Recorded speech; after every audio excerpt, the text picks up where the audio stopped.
Okay, everybody, welcome back to another episode of the Accommodation Show. This week, I have the pleasure of catching up with the incredible Jasper Rivers from Get Paid for Your Pad. Welcome to the show. Thanks, Bart. Appreciate being here.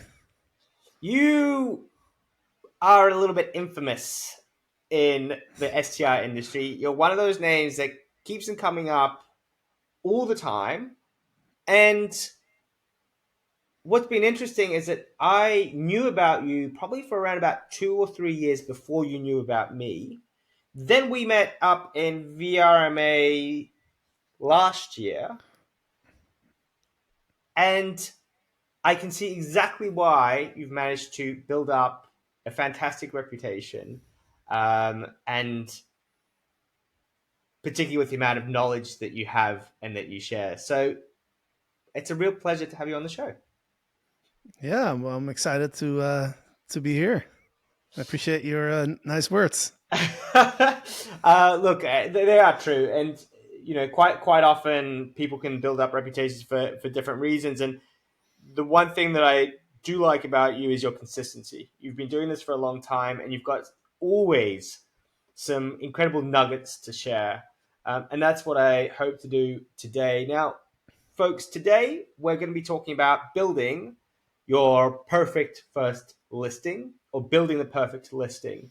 It's a topic which Jasper told me that he recently covered, and one that I'm really interested in as well, because this is all about getting more bookings, being leveraging your portfolio better. And the great thing with this topic as well, it doesn't matter if you're short-term rental or a hotel or a bed and breakfast or a motel, a lot of these rules are going to apply.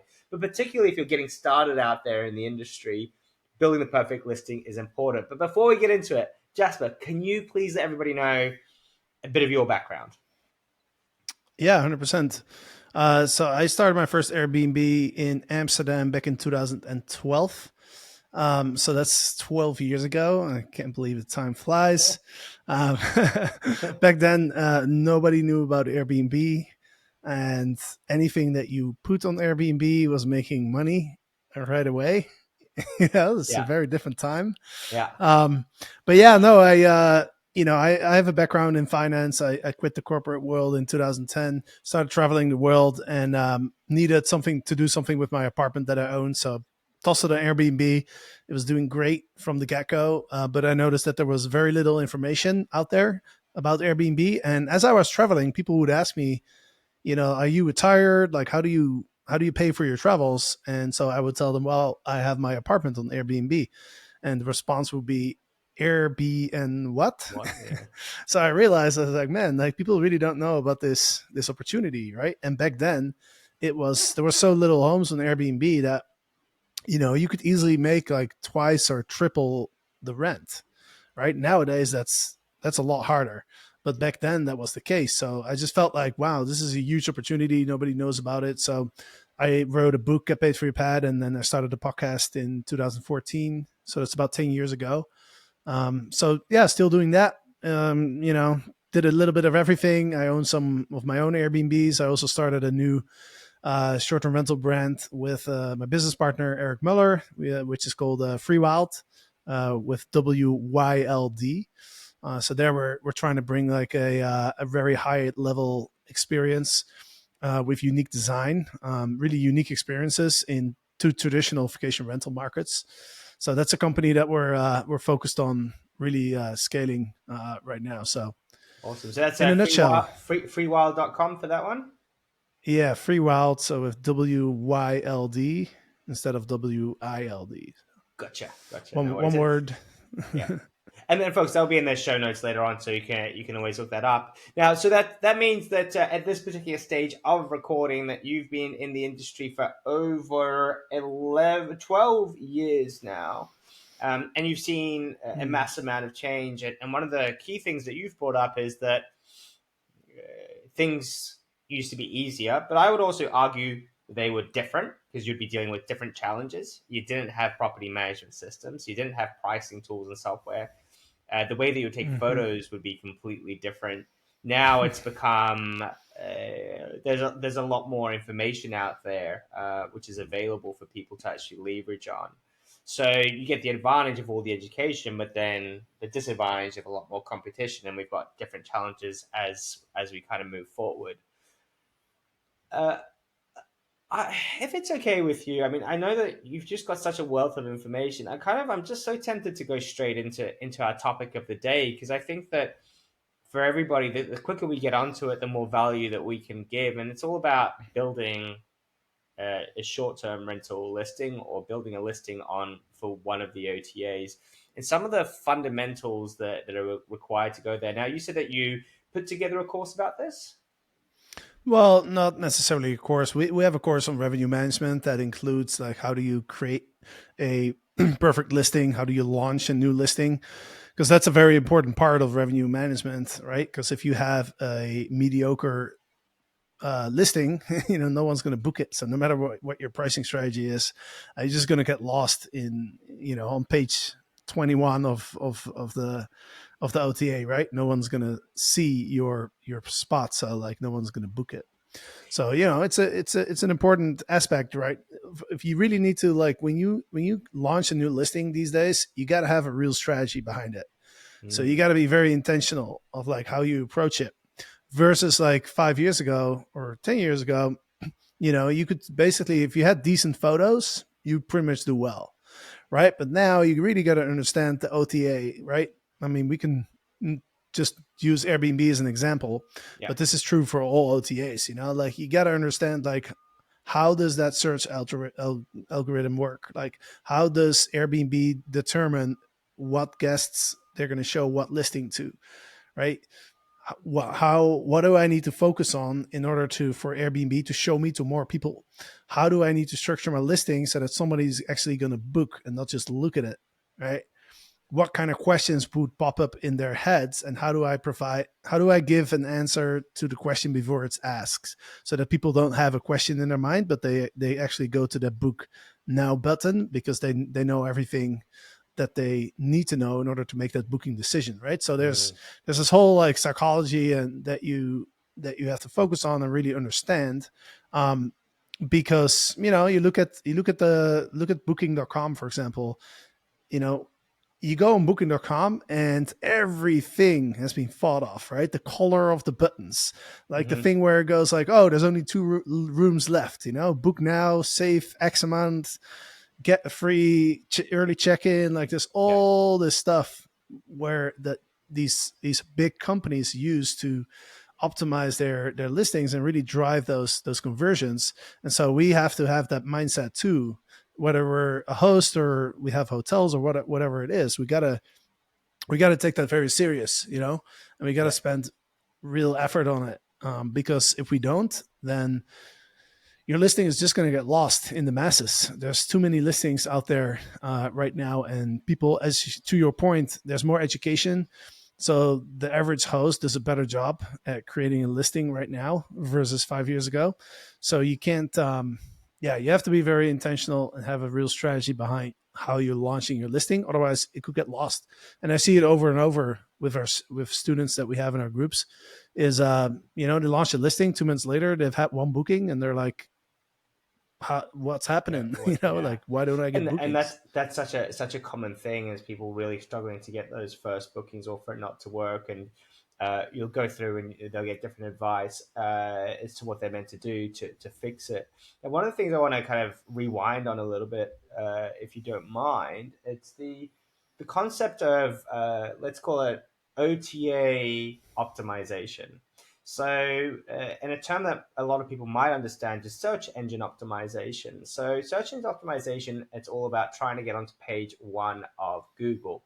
Now, back in roughly around about 10 years ago, people might not know this or they might know it, that Google would display roughly around about 10 results per page, maybe even 15, 20 results, and then Mm-hmm. you'll click to page two, three, or four. And back 10 years ago, if you were on page two or three, you'd still be okay. You'd still potentially get a few clicks coming through. You'd always want to optimize to try to get onto page one, because that's where you're going to get the most traffic from. when we're talking about OTA optimization, it's the same idea, but now we're talking about your listing, trying to make sure that you rank high enough so that when you have availability, that you're going to come out on top of the listings above your competitors. Because there are some locations where you'll be further down the pages, and it's a lot harder for you to get the bookings. So even though you have availability, people might not see your property, and you have to appreciate it from a guest perspective. They're trying to get through to checkout in the least number of clicks possible. And therefore, the OTAs are encouraged to try to facilitate that journey of the guest through from search to checkout in as least number of views as possible. They don't want you looking at 20 different properties. They want to show you one or two, give you those two options. You choose the one which is most appropriate. Ideally, they wouldn't even give you any options. They'll say, oh, you're looking for this? Here is exactly what you want. And it'll just be one sort of step. And that's what will happen in the future, actually. But we'll get onto it. But Mm-hmm. that optimization is something which, and Jasper, you can talk me through this a bit. It's something that maybe 2 or 3 years ago, I think there was discussion about it that you could just go and update a few of your photos and that would boost up you up the algorithm and get you to the top. And then you'll change your titles to get yourself back to the top. All of that is changing now. Oh yeah, yeah, absolutely. It's still important to keep your listing updated, but it's not as easy anymore to really consistently rank on those first couple pages, just because everybody else, there's more listings and people have upped their game, right? So like the listings are better and there's more of them. So yeah, just tossing, switching the order of a couple photos or something, or adding adding one extra photo is not gonna it's not gonna get you to the top, No. unfortunately.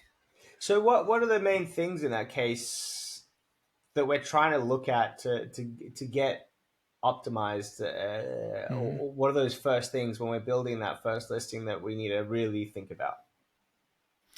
Yeah, so I think it's always a good idea to start with two perspectives. Number one is Airbnb's perspective or the OTA's perspective. I'll just use Airbnb just to make it easy. And then secondly, the guest perspective, right? So what does Airbnb want? Airbnb want a seamless experience for their users, right? So they want the booking process, to your point, to be simple and fast and easy.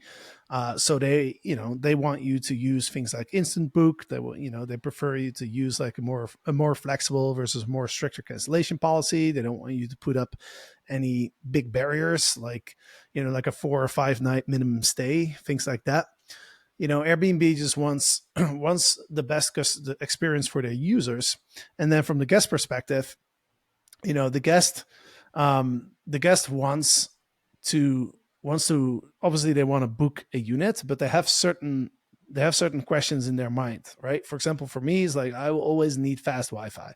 If the listing does not have that Wi-Fi speed, either in on the listing or as a photo of a speed test or something, like I'm not booking because I don't want to run the risk that I can't run my business, while I'm staying at the Airbnb. So everybody has certain like things that it's like a couple boxes that need to be ticked off.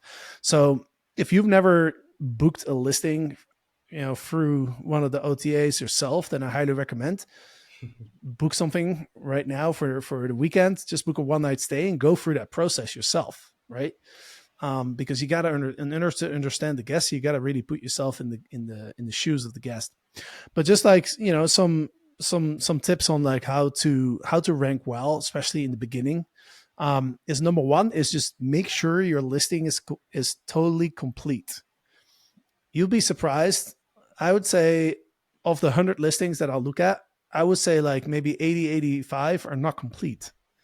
What I mean by that, they haven't filled out the about me section of their profile, or maybe there's no captions in the photos, or maybe there's a very short description. Yeah. There's not all the information is on the description. Maybe the rooms aren't specified correctly, right? There's so much that goes into these listings now, and you really have to make sure that you've completed everything, because from Airbnb's perspective, if they want a good user experience, so they want all the information to be accurate, to be updated, and to be available, right? And so if you leave stones unturned, even though you might think it's not a big deal, right now it is. Yeah. Everything is a big deal. Yeah. The details matter, right? Yeah. So I would say that's the very first thing is make sure your listing is absolutely complete. Every single little detail that that you can add to it, you should utilize. Yeah. Yeah. I couldn't agree with you more. And like you said, it seems. I mean, it almost seems too obvious, doesn't it? Well, it's interesting, like because when you talk to when I talk to students who haven't filled out their all the sections, they will tell me like, well, does it really matter what brand my coffee machine is? Like, do I need to really specify that? In their mind, they're thinking no one's going to book it just because I have a certain brand of coffee machine, right? But Yeah. you'll be surprised because there are people that are very specific about the coffee machine that they want to use. But it's not just about that. It's you're giving a signal to Airbnb saying like, I have added every single detail possible to this listing. And that will give Airbnb the confidence to show that listing because they know you've done your work. You've done all the work. You've gone through every single detail. So it gives them confidence that your listing is up to date, it's accurate, versus people that leave a lot of stuff open. Then Airbnb is gonna, Mm. is gonna think, okay, well, is this host really on top of, Yeah. this? Like, On top of there's it. things that aren't Yeah. filled out. What does Yeah. that mean? Look, it's exactly the same thing as responding to people's reviews, right? If someone leaves you a review, you want to leave a response. Uh, One is so that future people that book can get a feeling as to what it's like and what you're like, but also to show that you're engaged and that you actually care about it enough to do it. So it shows that as well to a guest. Like, did 100%. they bother filling it out? Now, there is one caveat I want to put around what you've said. I'm sure you'll agree with me is that yes, as much as it's important to fill out all the details, it's also important not to provide information which is irrelevant. So whether you have Sure. 4 or 5 toilet paper rolls, that's not what we're getting at. That's not what Jasper is saying when they say complete the listing. I know that you talked about the coffee machine. Great. If you've got a great coffee machine, put it in. If you don't have a great coffee machine, obviously you're not going to do it. You're trying to find the best features and make sure they're complete. But overall, the takeaway here is make sure the listing is complete to Airbnb standard. It's not about actually detailing absolutely everything because then you'll get things lost, right? Like because Sure. people will be like completely confused. So make sure that you're still talking to your audience when you are completing all of this. Yeah, yeah, 100%. We don't need to write like a whole book, about our listing. We don't want to overwhelm the user, right? But we do want to make sure that we're using everything that the OTA is providing to us. The responding to reviews is a very interesting example of that because there's so many hosts that I talk to who are saying like, do you really think someone's going to book my unit just because I responded to that review, right? And it's the same thing. It's like the review system is one of the most important aspects of the whole Airbnb, the concept of Airbnb Mm. or the other OTAs as well. The reviews are so important, right? And Airbnb gives us the opportunity to respond. Like, do you really think that they would be happy if you say, you know what, like I don't have time for that. I'm going to ignore that whole Mm. section, right? Mm. It's just they obviously they want you to use it, otherwise they wouldn't make it available. And then the other thing that I will mention is aside from just completing the listing is really thinking about like what are the most attractive features of the experience that you're trying to provide, right? I had a Fantastic. student the other day who has a unit very close to the beach, right? Literally like a block away from the beach. And I didn't know that because nowhere in the listing was it mentioned. I looked at the photos, and by the way, here's another tip: people don't like reading long blocks Mm. of text. So, and attention spans are very short. So when somebody lands on your listing, they're going to go through the first 5, 10, 15 photos. If that doesn't catch their attention, then you're They're done, gone. right? They're Yeah. going to go somewhere else. So you have to really like tell the story of the experience that the guest can have staying at your property. Tell that story through the photos. Like everything has to be told through the photos, because that might be the only thing that they look at, right? So in the example that I mentioned, I was like, okay, you're a block away from the beach. That should be in your first 5 photos, because that's really, really important. That's a Mhm. reason why somebody would stay with you. So you have to communicate that as soon as possible. If you put that as a photo in, number 35, you might have lost your guest already. Mm. They might not go all the way to page 35, photo 35. Yeah, If hundred that percent. photo is on number 3 or number 4 and they immediately see it and they're, oh, wow, okay, great. This is like right on the beach. This is exactly what I want. Okay, great. Yeah, yeah, And so think about that. Think about like why would people want to stay with you? What are the yeah, top 3, 4 aspects that you have to highlight early on in the listing before you lose yeah. the viewer?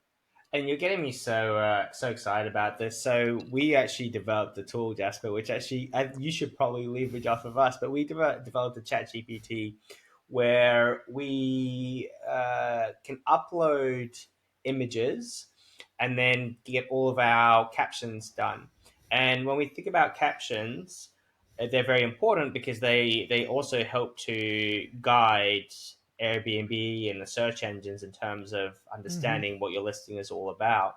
But when we think of those photos, we try not to think about the features, we try to think about the benefits. So, as much as you can have a pool, it's all right, great, you've got a pool, but wouldn't it be better if you were enjoying the pool in the evening or on a hot summer's day to get away from the heat? Wouldn't that be a better experience than just a pool? Mm-hmm. If you have a fireplace, snuggling in front of it on a cold winter's night, some marshmallows, like talking about the benefits in our captions. And when we think about photos as well, it's the same thing. When we're putting them together, we're kind of thinking about what would be the story, the journey, and the benefits of the person. Because putting a picture of the toilet in the first 10 photos, it just there's not much benefit for their trip or their experience. So if you can constantly think about, is this benefiting my audience, then that will be the answer to your question. Mm-hmm. Yeah, 100%. One thing that we always preach is we're not in the business of renting out spaces. We're in the business of creating experiences for people, right? And helping people visualize that experience that they can have, right? To your point of like, you could have a photo of your dinner table, or you could have a photo of your dinner table that's completely set with glasses, Mm. with plates, with, silverware, or even with people actually having dinner at the Yeah, table, right? yeah. And then using those captions to as you said, to really like help people visualize that experience, right? Or you could also use the captions to add more context to the photo, right? Mm, If you have a photo of the TV, then that's a good opportunity to explain in the caption, like, what do people have access to, right? There's a TV. Okay, mm. does it have Netflix, or does it have Hulu, or is it cable? Yeah, Add that context, add those details. yeah, yeah. I love it. Okay, so photos we've talked about, getting the listing complete. We touched on reviews as well and responding to them. What are some of the other top tips that we have in building our listing? Yeah, I mean, one thing to realize is that when you launch your listing, and some people launch listings that are not complete because they feel like, okay, I just want to get it live as early as possible so we can start getting bookings. I always tell people, like, don't launch it until it's complete, because otherwise, like, the first couple of weeks when you launch the listing is very important, right? Because you got to get some bookings going. Because like the OTA game is typically like an all or nothing game. It's either like you're crushing it and you're getting booking after booking after booking, or your listing is just sitting there on page 10 and nothing's happening, right? So you kind of got to get your listing to be in that crushing category, if you will. But in the beginning, we don't have any reviews, right? And people are a little bit hesitant to book a new listing because no reviews, Yeah. you don't, right? So it's a bit scary for some people. So we got to compensate for that, right? So we get some help from Airbnb. We get some help. I don't know if VRBO and the other platforms do this too, but on Airbnb, you get like the new, you get a bump in the search results if you have a new listing. You can also offer like a 20% discount for the first 3 people that book with you. But in the beginning, I always say, don't worry how much money you make in the first month. The first month is all about learning, getting that listing going, right? Getting some bookings in. Obviously, you have to offer a competitive rate, but in order to not have people perceive your unit as a low value, I would Mm, highly recommend make a note in your title or at the top of your description or in the first caption of your photo and let people know like, hey, we are giving you a deal. Our property is not cheap, but you're getting a deal right now because we're new, right? yeah, That's the reason. yeah. So you can offer lower rates, but just make sure you communicate that Why? that's a temporary thing, and you know you got to book it fast because the prices are going up, right? Yeah, yeah, yeah. So I think that's oops. I was knocking over some furniture here. You good? I think that's the most important thing. Like a lot of people, like they start with a price that's too high, and you're just not competitive, given the fact that you're at a competitive disadvantage because you're new on the block, right? Yeah, There's no reputation yet, so you know start with as low as you have to go to get the bookings going, because those first couple bookings that you get, the first couple reviews, that's going to help you to raise the snowball. prices later on, right? Yeah, yeah, yeah. um And so I think so yeah. the other important thing with that the algorithm, and just so that people understand, a lot of the OTA algorithm, some of it's getting it's like getting into the mind of a Google dev, right, and understanding exactly how the algorithm is for search engine. Now, Google spends a lot of time actually explaining how things work, but to get the real specifics, they can't really release it because then people would just take advantage of that information to sort of trick Hmm. the algorithm, so to speak. But anecdotally, what a lot of people say, and I think this is true, is that when you first list a property, it's going to rank higher. And the reason why they do that is they need to create a baseline as to how people engage with the property. And one of the biggest drivers for them is a number of visits, so the number of people that see the listing and click first that see it, display it on the page, then how many people click on it, and then how many people from clicking on it actually book the accommodation. And they've probably got dwell time in there, so that means how long people stay on the listing before they book, and how many pictures they click on, and other bits and pieces. And if you can achieve the right balance where you've got enough people visiting to book, then they'll say, okay, this listing is a good listing, so we can display it. In the same way that if you do a post on any of the, on Facebook, on Instagram, on Twitter, on any of those platforms, they'll first show your content to a smaller audience, and if it's working, then they'll spin it up and then just show it to a much more broad audience and try to target it. It's the same theory that we're working on. So that price driven discount at the start can also be quite beneficial because you're increasing the likelihood of someone actually booking, and therefore the OTAs will see your property in the right light.